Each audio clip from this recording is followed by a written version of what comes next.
Yes, all right. So this collaborative outreach presentation, we are focusing on supporting students with accommodations.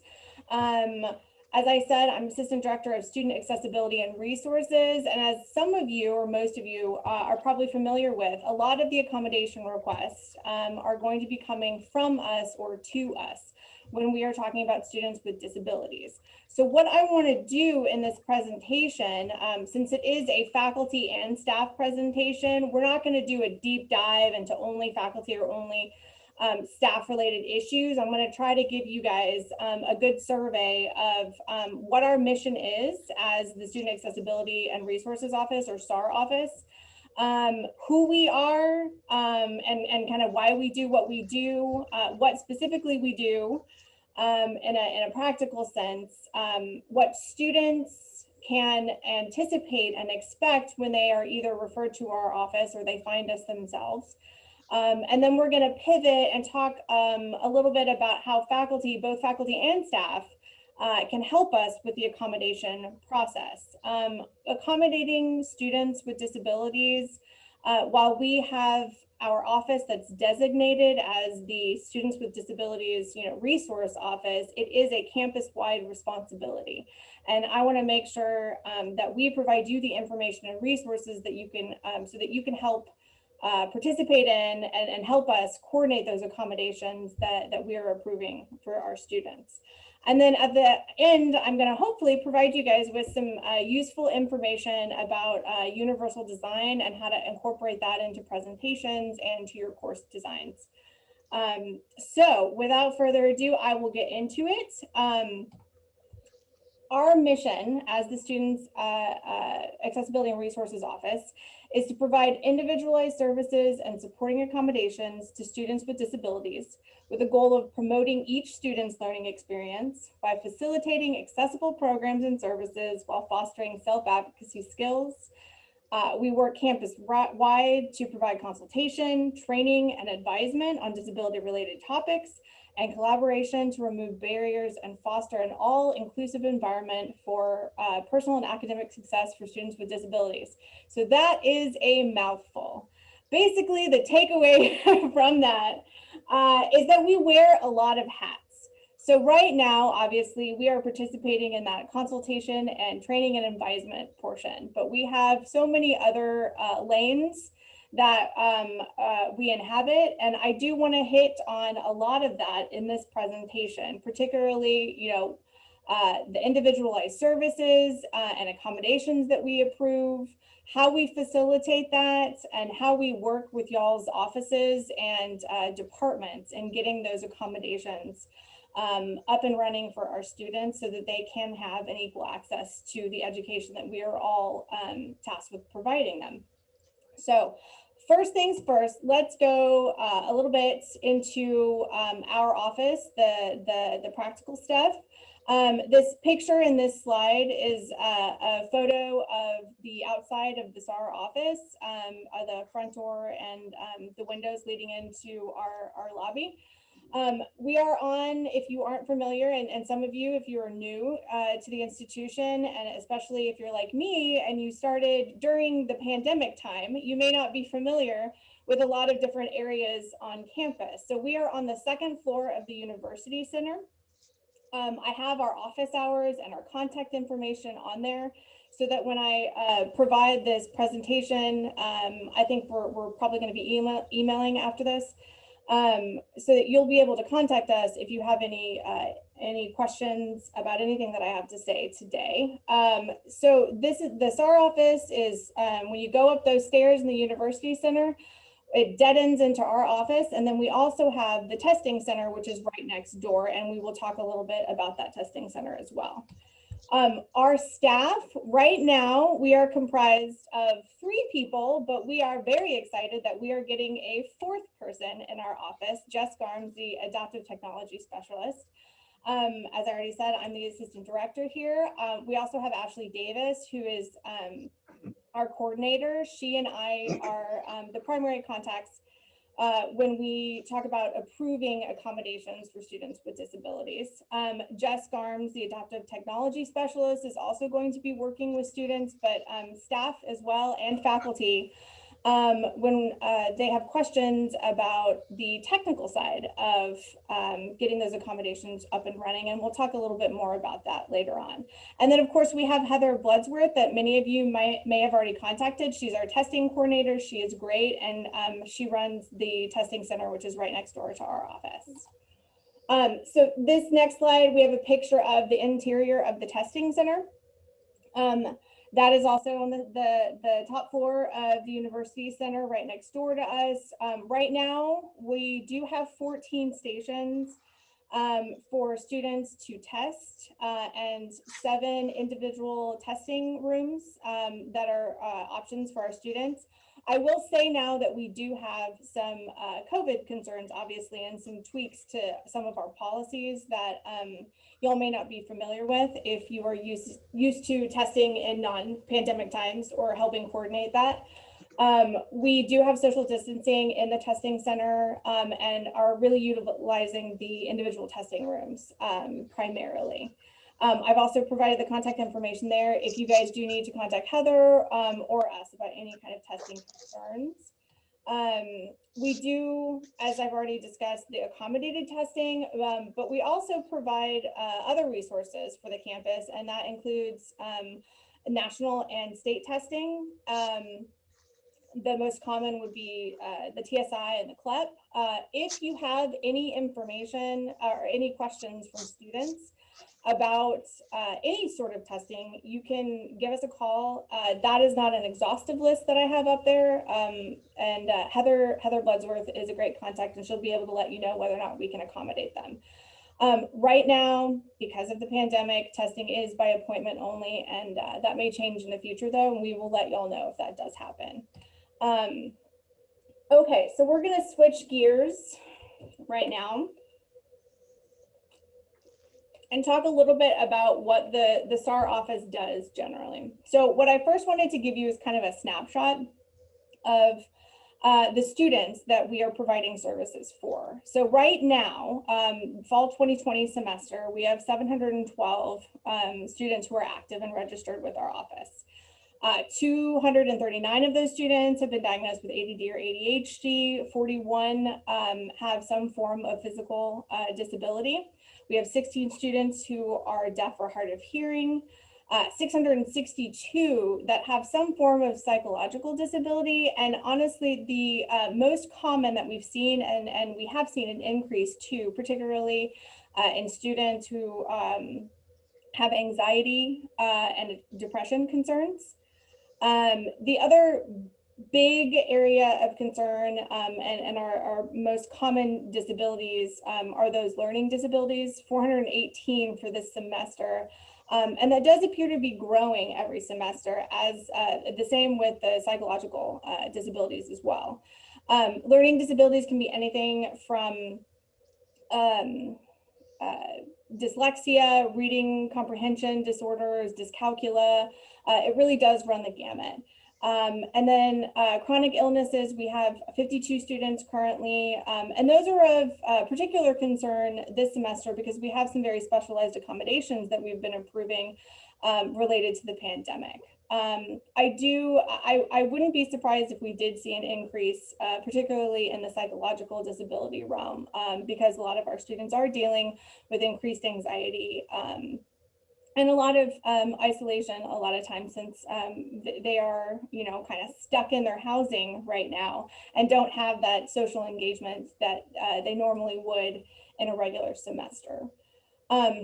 So getting down into the nitty-gritty of what we do, for particularly Ashley and I, the biggest job we have is approving accommodations for students that come into our office. And the most common types of disability-related accommodations that we see requests for and that we do approve are testing accommodations. And I have some examples for this. These are not exhaustive at all, but the most common that you would see as a faculty member are extra time, a reduced distraction environment to take your tests, and often that's going to be in the testing center.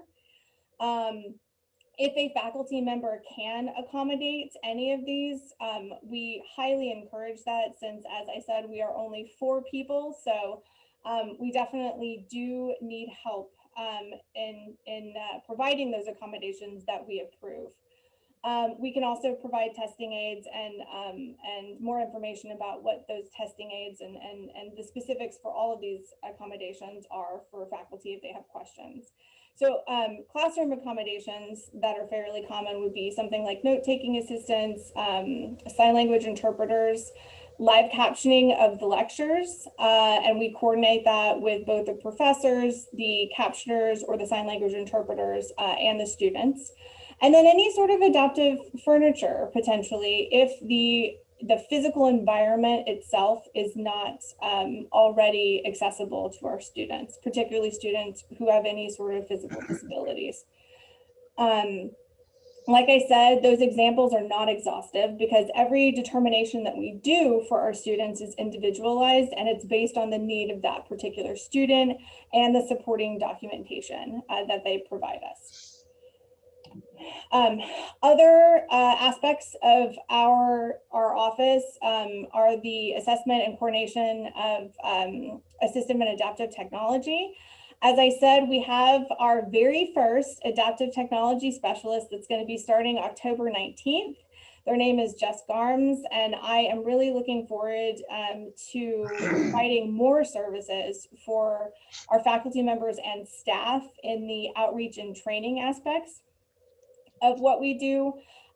We in particular have had a huge increase in captioning needs, and we're really hoping to hone in and target on any sort of training needs, particularly for faculty in the course environments. So definitely stay tuned for some more information about what training opportunities we'll be offering in the spring. Our office also has a lot of contact with housing. Emotional support animal approvals we've definitely seen an increase in this past semester, which, you know, as we already talked about before, we've seen an increase in anxiety and depression in our students. And it's not so surprising then that we've also had an increase in requests for emotional support animals within the housing context too. A huge aspect of what we do in the SAR office is being a hub for students who are connected with our office. We're not always the office, the most appropriate office for a particular request, but even if we are not, we can act as a referral source, and we do often. Both for students who show up in our office or who are referred there, even if they don't have disability related needs, we can hook them into services, other services on campus that may be useful for them. But also part of our accommodation process for our students who do register with our office is providing those contacts and referrals for the counseling center, for any other services that they would need on campus that could help them be successful in their education. And then, of course, as we're doing today, we provide training, consultation, and outreach. And that is not just for faculty and staff. We provide training for students as well, whether it be in how to use their assistive technology that they've approved or have brought to the campus. We do outreach to the community. Obviously, they have changed during this semester.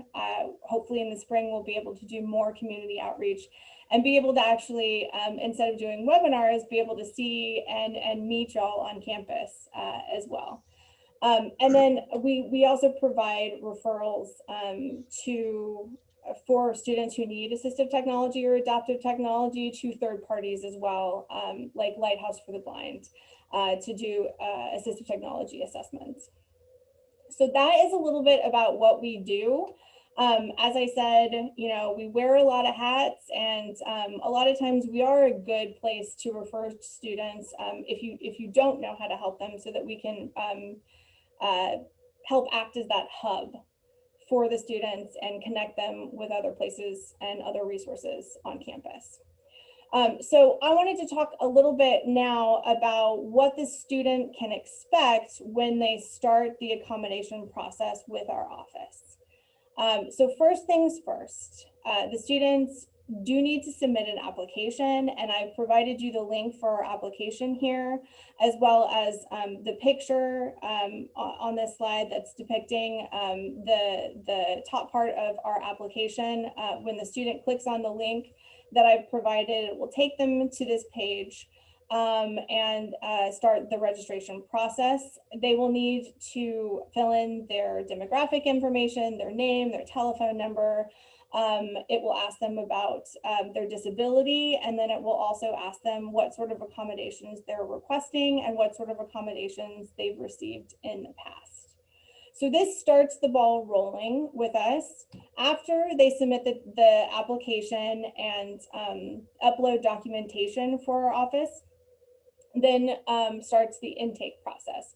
And the intake is essentially an interview with the student. Our office is mandated by law to engage in what's called the interactive process. And basically that is our office maintaining communication and follow-up and asking the questions that we need to in order to determine what the students need, their individual needs within the context of the campus community and their courses. So at the interview, we will review the requests that from the students, and we will determine what accommodations are appropriate with the assistance of the student. After that intake or interview is complete, we of course encourage all of our students to contact professors, but our office will also send out what we call accommodation letters or faculty notification letters that many of you have probably seen before in your inbox at the beginning of the semester. We also send out those letters, the notification letters, to faculty members on a rolling basis. It just depends on when we get those students into the office. Starts with the application and uploading documentation. Then we complete the intake / interview. Then professors are contacted. And if there's any need for follow-up, either on the student's part or the faculty's part, we do encourage either or both to contact us if there are any questions about any kind of accommodations. We can also work with students and faculty members on the front end, especially if we get notice, which of course doesn't always happen, but we do encourage students to contact us as soon as possible, as soon as they register, so that we can coordinate with professors on the front end if there are any accommodations that require a more active role from the SAR office. For example, coordinating interpreters or coordinating transcription services for students. The students can expect to get training on how to schedule exams and quizzes in our testing center. We do use our case management system. It's the same system that they use for the application process. And we do give them information and training on that so that they can schedule those tests in the testing center if professors can't provide testing accommodations.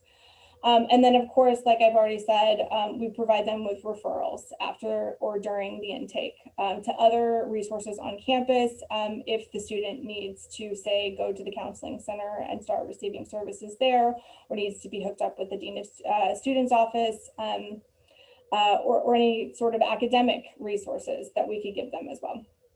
And then, of course, at the end of the semester or the beginning of the new semester, the student is expected to request another round of accommodation letters that are sent out to faculty members, and because each semester they're going to have new courses, and therefore the notification emails need to be sent out to the new crop of professors that they have for that semester.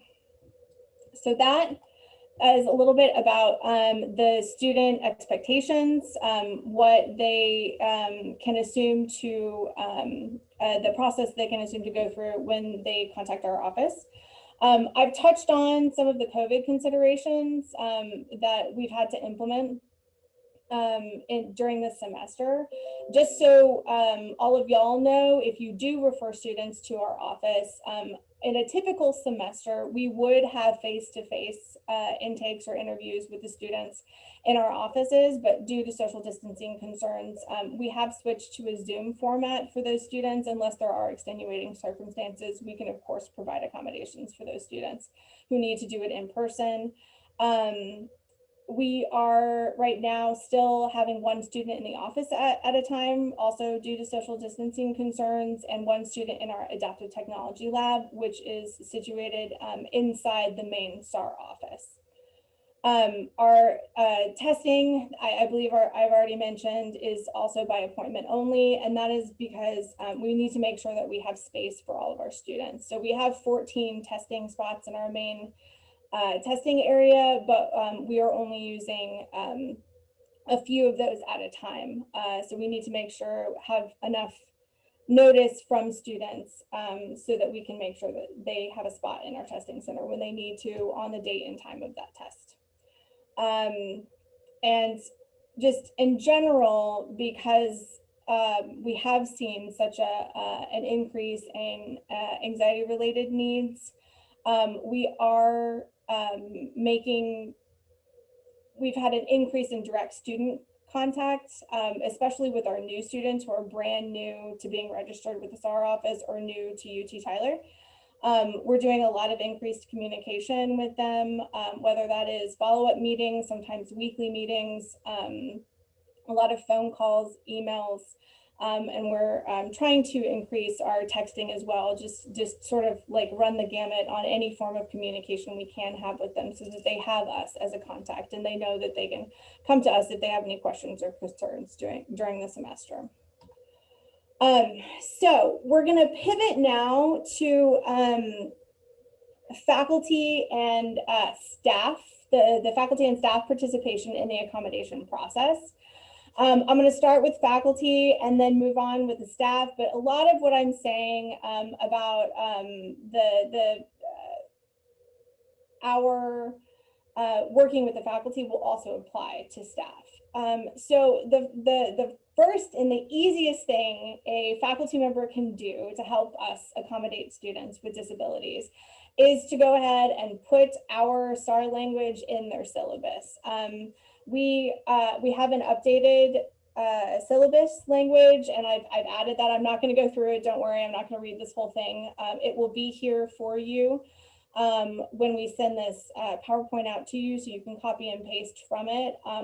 In the spring, we may be having a tweaked language for the syllabus, and we will get that sent out to faculty members as well so that you can switch it back to, hopefully, fingers crossed, the language that we use during a typical semester. Some key considerations when a student, because faculty members are often that first line of communication for students with disabilities who are struggling in their courses, or who need help navigating the services on our campus. Number one is to maintain confidentiality. If you can have an individual conversation with students, that is great. Office hours, of course, look different now. So it is a lot easier if you're doing Zoom office hours to have one-on-one conversations with students. In a Zoom discussion format, however, that may be a little bit difficult. So it may mean having a separate conversation over Zoom or a phone call with a student who is struggling and wants to talk about their disability related needs, because we do need to make sure that anything disability related that they talk about is the confidentiality of that is maintained. So the next step after a student has contacted you saying, I'm struggling, I can't finish my exams or quizzes, I'm struggling, you know, submitting my assignments, I'm having family needs, I'm you know, anything that sounds like it may be disability related, it's a good idea to go ahead and make the referral to the SAR office. We are on the office that makes that determination as far as what the accommodations are and if there is a disability related need. So what we don't want is for the faculty members to feel like they should be making accommodations for students that are disability related. A good rule of thumb is if you were to make an accommodation for a student, say an extension on an assignment, if you were to make that accommodation for any other student in the course, then you're probably safe to do that. But if it's something that you wouldn't do for the other students in your course, then that's a good opportunity for you to make the referral to the SAR office. Now, the next one, I'm sure everyone does do already, but just to reinforce it, I do understand that we, especially at the beginning of the semester, are sending out a lot of notification letters or notification emails, and your inboxes are probably just blown up. But it is important for faculty to read those accommodation letters, because while we do have very common accommodations like the extensions in time for tests and quizzes, some of the accommodations may not be so familiar to you, and there is information on those letters that describe how a faculty member can help accommodate the student. And at the very least, it will have contact information for us if you do have any questions, which is a good segue for my next point, which is ask questions. If you have any concerns or questions about an accommodation, please feel free to call me or call up our main line and schedule a time to meet with me. Because we do want to make sure that our students, of course, are being accommodated, but we also need to get input from faculty members about the particulars of their course. So don't be shy. Feel free to contact us anytime with any questions that you have. We also encourage faculty members to assess on the front end, if possible, the accessibility of their courses. We do have, I can provide contact information for our distance ed office, which has some great resources on accessibility. And this, within the context of Canvas and online learning, since we have had this huge switch to so much remote learning, I am excited that we have this adaptive technology specialist who's starting, because we do intend to have that person be a contact source to help with training and troubleshooting, in particular, accessibility issues within the online learning platform and context. And of course, that is a segue into captioning videos. We have had quite a few captioning needs this semester, and it's my understanding that the captioning needs have increased because of the switch to the online learning. So we are encouraging on the front end to caption as much as you can, because it is a time-consuming process. And at this point, we do only have 4 people in our office, so we cannot do the captioning for each and every professor on campus. But we can provide resources, and when our adaptive technology specialist comes in, we can provide training as well. And just as a side note on captioning, it is not, so regardless of what the letter of the law is for captioning, pre-captioning, when we do get, particularly for our students who are deaf or hard of hearing, when we do get a specific disability related accommodation for captioning, by the time we have that approved and the semester has started, it's basically too late to be in compliance. So that is why we are really hitting hard on the pre-captioning of videos, particularly for course materials. And if anybody has any follow-up questions about that, I am happy to field those, as is my case manager, Ashley. So moving on to staff, as you can see, a lot of this is very similar. Confidentiality is key when talking to students about their disabilities. And of course, we want everyone on campus, no matter the department or office, to feel comfortable and to know that they can make a referral to the STAR office. If you do have any questions as a staff member about whether or not a situation warrants interaction with the STAR office, please feel free to give me a call or give the office a call. specific to office spaces, and this would also potentially be a consideration for faculty members too, just in their everyday environment and in their office when we do have face-to-face again. And in their classroom spaces, if you do have in-person classes, and particularly in the spring, if we have more in-person classes, we do encourage staff and faculty to assess that physical space for accessibility, and for simple things, like if a person was using a wheelchair, or if you have a student already who does use a wheelchair, is it physically accessible for them? Are the desks accessible? Is the classroom itself accessible? Is the building accessible? Just have that in the back of your mind. And if you have any questions or want someone to assess that physical space for you to help that assessment, you can always give us a call and we can help with that. And then of course, if as a staff member, as many of us do and maybe currently working on, particularly with our switch to a lot of remote interaction and learning, if you do have captions, it is great to have those, or sorry, if you do have videos, it's great to have those videos captioned. And we should be disseminating some more information on how to do that, hopefully by the end of this semester, definitely next semester. All right, so I'm going to switch gears here and talk a little bit about a concept that has been gaining a lot of traction, particularly in the past decade or so. And that is universal design. Now, the universal design is described as a design of products and environments to be usable by all people to the greatest extent possible without the need for adaptation or specialized design. So what we've been talking about previously is accommodations, adaptations to our environment, to our courses, approval of accommodations that are required, because our environment, the environment that we live in, isn't necessarily already accommodated for students with disabilities or people in general who have special needs.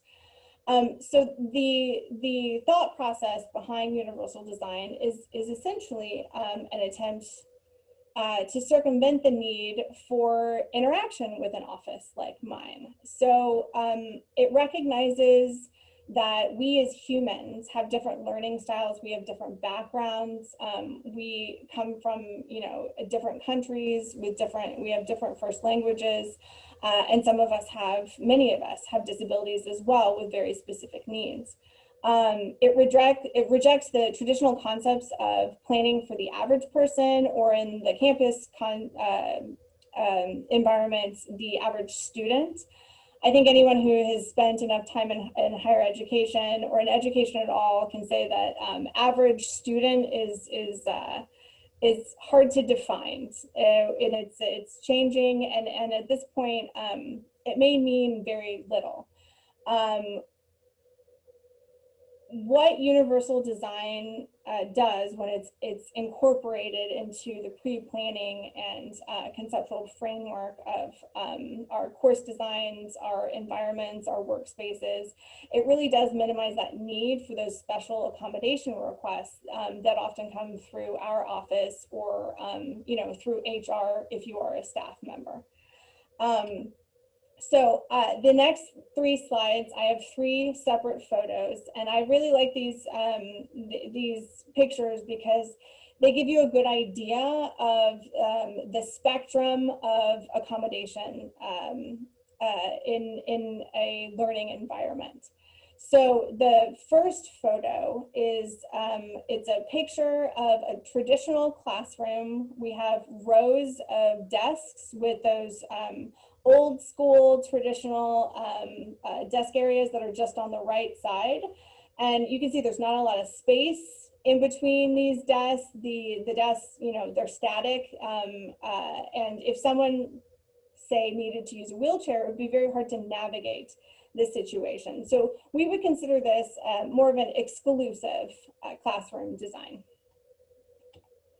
Now, the next picture that I'm showing you is an example of an accommodated classroom. So we have a specialized desk in this picture that looks very different than the other desks that would potentially accommodate, for example, someone who uses a wheelchair. And whoever placed this desk in this classroom had to have a special desk, prepared or bought and placed in a classroom that had a whole bunch of other desks that were not accessible for students, potentially with physical disabilities. So they had to go through a request process and get this desk situated in this classroom. Now, using universal design concepts, we have an example of an inclusive classroom in this next photo. And you can see here, we still have rows of desks, and we have the rows of chairs as well for the desk, but the chairs can be moved. It's very easy for someone who would use a wheelchair to just have one of those desks moved and sidle right on up to the desk without having to go through an accommodation process. So the structure of this classroom is utilizing universal design because it is circumventing that need for a special accommodation. It's taking into consideration people who have all different sorts of needs in that classroom context. So a few more pictures, examples of common examples of how universal design has been utilized, particularly in architecture. And these may be examples of universal design, and I'm sure they are, that you've incorporated or that you've encountered in your own lives. So using ramps. This, a person with a wheelchair can use a ramp and often does need to in order to access a building. But these ramps are also good for people with strollers, with small children.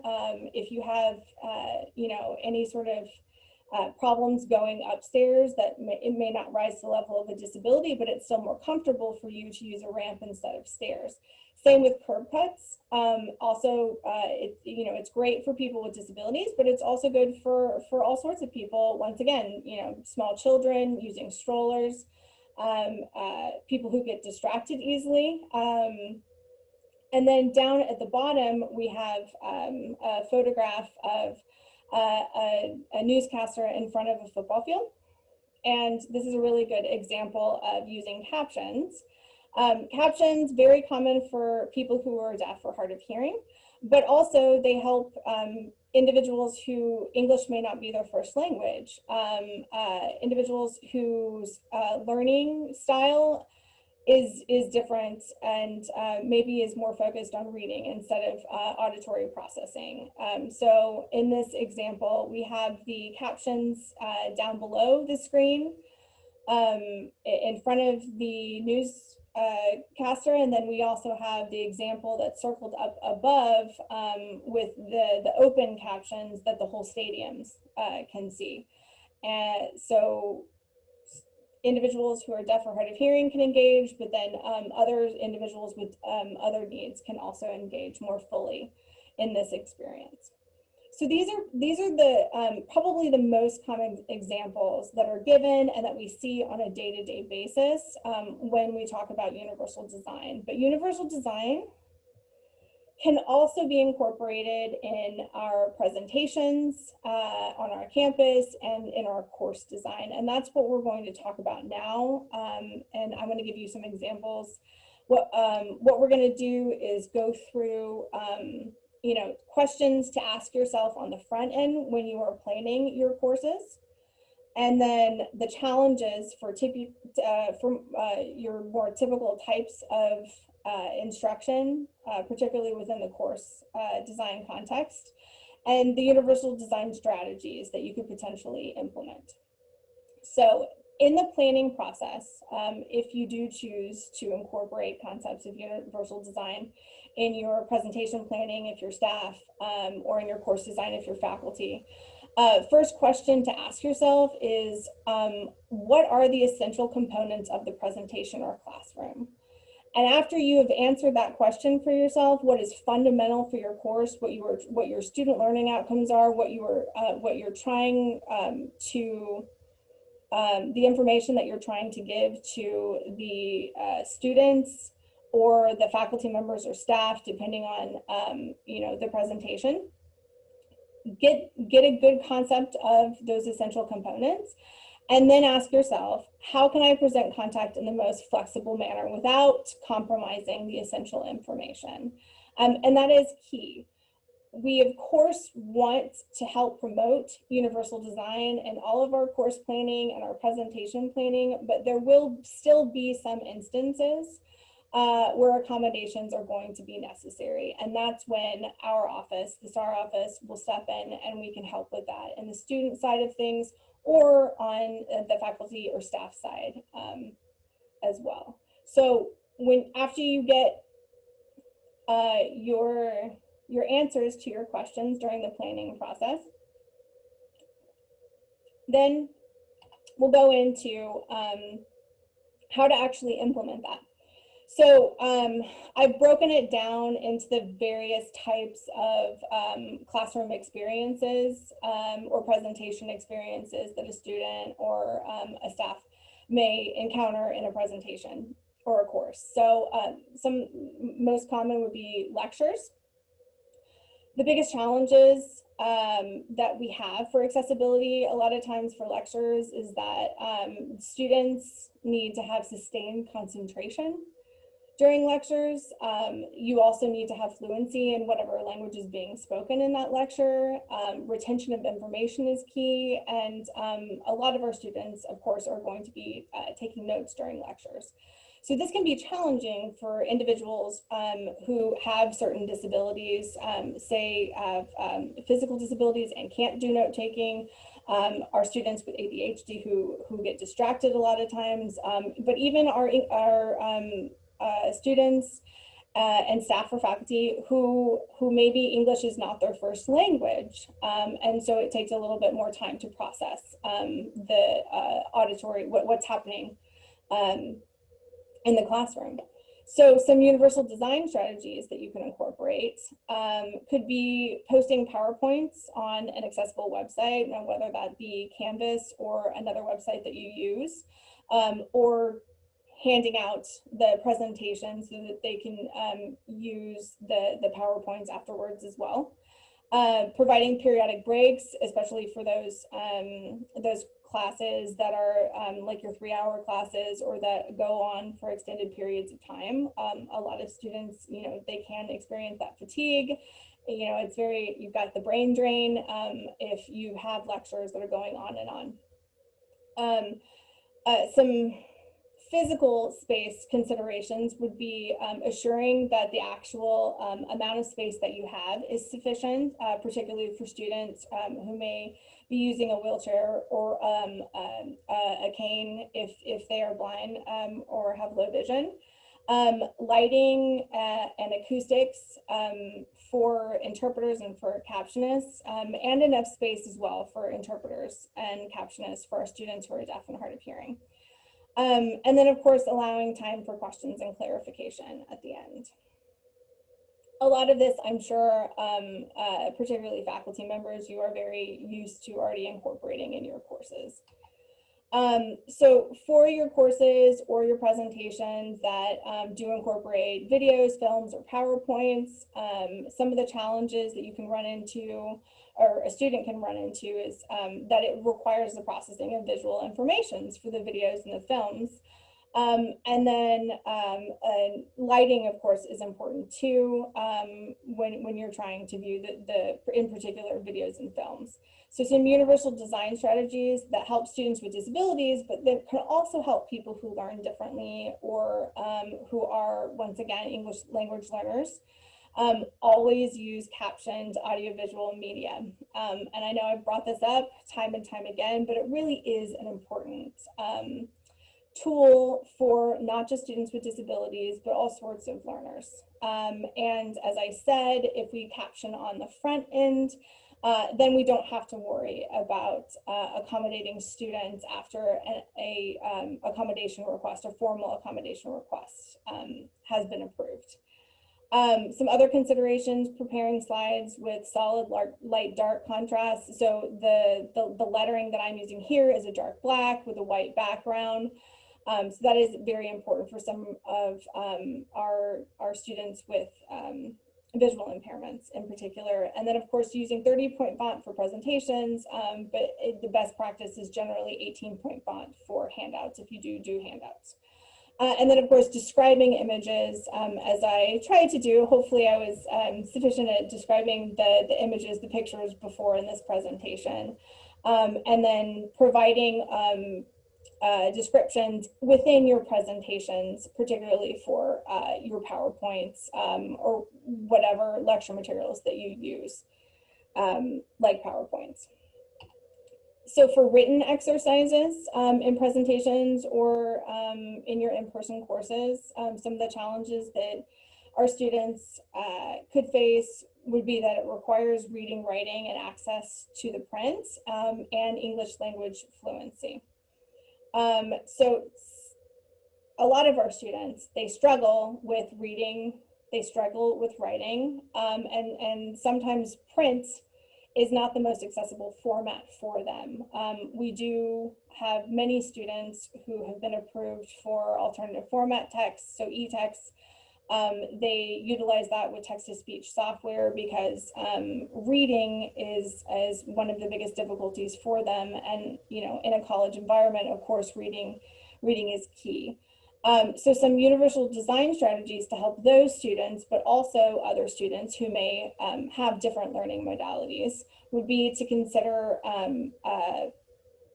presenting the written exercises, if it is an in-person class, as group work. Or allowing use of the assistive technology, readers, scribes, or dictation software that we approve for our office, and then avoiding any unnecessary jargon. And I'm almost done, so we should have a little bit of time for questions. If you do have any activities, and activities could be anything from actual, pre-pandemic or post-pandemic activities of going off campus to places in the community, but also if you have any sort of formal activities or outreach or events on campus. Some of those challenges could be the physical environment and the physical movement that is required in order to get to those activities, and then within the activities as well. Processing auditory and visual information, if there is a presentation or there's interaction while you're doing those activities with other people and with the instructors. And then English language fluency, of course. These other challenges for activities, not everybody enjoys activities, so it can be they can experience an increase in anxiety, participants. And it may compromise the effectiveness of certain accommodations. For example, if you are out and about, in the community, if it's a tight space, it's hard for our students who are deaf or hard of hearing, who have a sign language interpreter with them, to be able to have good line of sight. It also may be hard for interpreters or for captionists if there's a lot of background noise or the lighting is inappropriate for that setting for them to be able to do their job. So some universal design strategies to use would be to weigh the value of the activity with the potential barriers. That's not to say that you shouldn't do the activity, but it's just encouraging to really, once again, assess the essential elements of the course of the activity of what you're doing and having the students do. And making sure that you remember and try to incorporate in your thought process the potential barriers for different students or the staff or faculty members that are part of your training.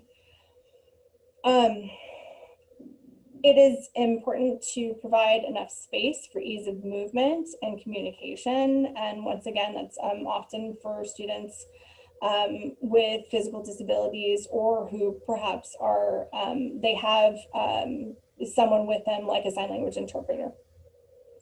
And then of course, it's a good idea to consult with other people that have done the activity before, or who have been to the location that you're taking your students to or your staff to. in order to have that evaluation of inclusiveness. And then for your discussion format, courses, classes, presentations, some of the challenges can be, once again, that it requires fluency in the language and the processing of auditory and visual information, which, as we've already discussed, some students, it takes longer for that processing to occur. It may require note-taking assistance, once again, and sustained concentration. And the discussion format, compromise effectiveness of certain accommodations and cause anxiety. The effectiveness of the accommodations concern, a lot of times it is very difficult for our students who are deaf or hard of hearing, who have a captionist, or who have an interpreter. It's difficult for that interpreter to catch everything that's going on with that discussion. So we're not saying, you know, don't have discussion-based course planning, but do try to consider all of the students within the course when you are formatting your course for that semester. So some of the universal design strategies for these types of learning environments would be to provide, once again, adequate space and lighting, provide options for participation for students who, some of them may have some pretty severe anxiety about participation and social contact. Summarize key points, design seating to support face-to-face communication, which is often very important for our students who are deaf or hard of hearing, and then to assess the acoustics in the environment where the discussion is taking place. So I have some other universal design considerations that you could utilize, but we're running low on time. So I'm of course going to be sharing this PowerPoint presentation, and a lot of these considerations we've already hit on. So I'm going to go ahead and open the floor to questions. If anybody has any questions about the SAR office itself, what our process is, what the expectations are of students, and what expectations are for staff and faculty, I am happy to discuss.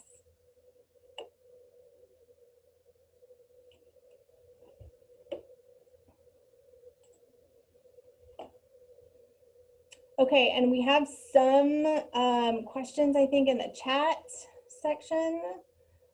Let's see. This says, FYI, I teach 100% online graduate students, so most interested in that focus. Just generally speaking about online learning, I think I already mentioned our distance ed department is absolutely great, and they have a lot of accessibility information. And we are hoping for our adaptive technology specialists to be working very closely with them so that we can figure out what sort of trainings are necessary and what sort of resources we need to be providing both faculty and staff and students. And then this last question says, does the counseling center refer students to you also if the student benefits from SAR resources? Yeah.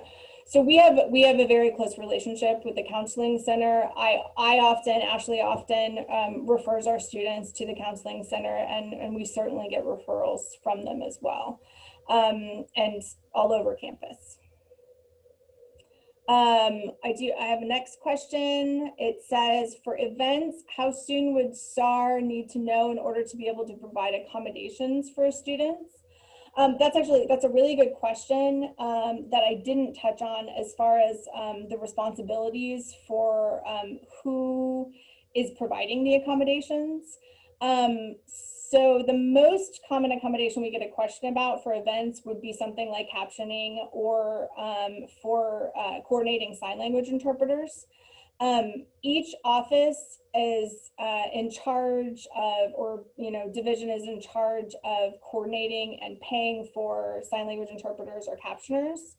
But we have a list of resources that we can give to whoever needs to plan that event, and we can help with the coordination of that if necessary. As far as and I would say, as far as timing is concerned, it really just depends.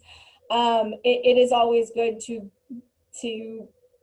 give as much time as you can for the event. So, you know, at least a couple days in order to coordinate cart services, maybe a little bit longer for a sign language interpreter. It would just depend. And I could talk individually if there's an event that Selena, you're doing now. As far as other accommodations that just general accommodations, and I'm trying to think, I mean, occasionally we will get requests in for specific meals or for dietary concerns. And so, you know, I'd say that's probably a good idea as soon as you're preparing your menus to, on the front end, when you are advertising your events, to ask if someone has an accommodation need so that you can actually prepare for that. Because some of those, particularly with meals and occasionally with interpreters, it does take a little while to coordinate. So it's always good to ask if anybody needs that particular accommodation. Any other questions? Yeah, I wanted to know, what do you do if you suspect a student needs some support, but they are resistant to tapping into your office? That is a really good question, and it does happen. So we can't force a student to request accommodations, but we can provide the resources. So if a student doesn't want to come to our office, I would still give them our information, whether, depending on the format, you know, if they came in to speak with you face to face. If you don't have our brochures, we can drop off some brochures with you so you can give them that information. If you do have the student's phone number or email address, you can email them our information. And then it's fine for you to give us a heads up if the student may be contacting us in the future, so we have a frame of reference. So we keep an inquiry list in our case management system that we can look into to see if someone has mentioned the student before, or if they've come in before too. So yeah, there's no harm in giving them the information, and then it will be up to them whether or not they want to contact us. Okay, thank you. Mm-hmm. Anybody else? I think we're right on the wire. It's 1 o'clock. Well, thank you guys so much. I appreciate you guys being my guinea pigs. If you do have any other follow-up questions, please feel free to give me a call or email me. And as I said, I'm just going to check the accessibility of my PowerPoint presentation, and then I will send it out to everyone so you can have that as a reference. So thank you guys. Have a lovely, lovely day.